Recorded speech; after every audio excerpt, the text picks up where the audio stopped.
दुनिया में कहीं भी कोई भी मालियाती स्कैंडल हो, चोरी चकारी का मामला हो, खुफिया अकाउंट्स हों या खुफिया शहरियतें हों, ऑफशोर कंपनियां हों या बेनामी जायदादें हों, कोई लीक दुनिया के किसी भी हिस्से में हो और पाकिस्तान और पाकिस्तानियों के अमीर शहरियों के नाम शामिल ना हो, ये हो नहीं सकता। यहाँ से जायज नाजायज कमाकर बाहर ले जाने वालों के नाम ना हों, ये हो नहीं सकता। पाकिस्तान के सियासतदानों, बड़े बड़े ताजरों, सनतकारों और प्रॉपर्टी टाइकून्स के नाम शामिल ना हों, ये हो नहीं सकता।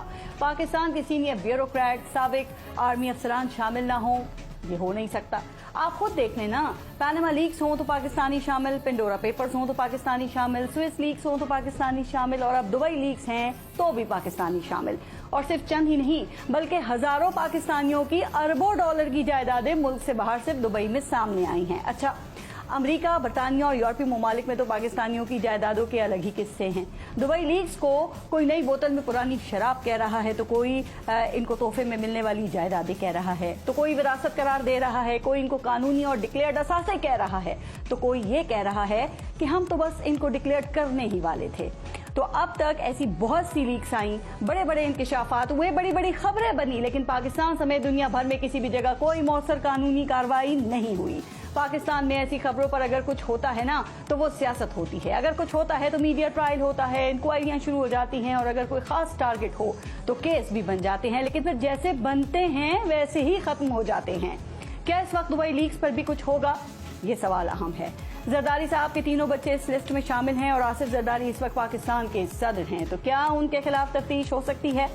कम अरसे में पाकिस्तान की सियासत का अहम और ताकतवर तरीन हिस्सा बनने वाले, शोहरत की बुलंदियों पर पहुंचने वाले मोहसिन नकवी की अहलिया का नाम भी है और मोहसिन नकवी इस वक्त वजीर दाखिला हैं और FIA उनके मातहत है। तो ऐसी सूरत में क्या उनके खिलाफ कोई तफ्तीश हो सकती है? मियां मोहम्मद नवाज शरीफ के बेटे हसन नवाज का नाम भी शामिल है, लेकिन मियां साहब के भाई इस वक्त मुल्क के वजीर आजम हैं और खुद मियां मोहम्मद नवाज शरीफ इस हुकूमती पार्टी के कायद हैं। तो क्या उनके खिलाफ कोई तफ्तीश हो सकती है?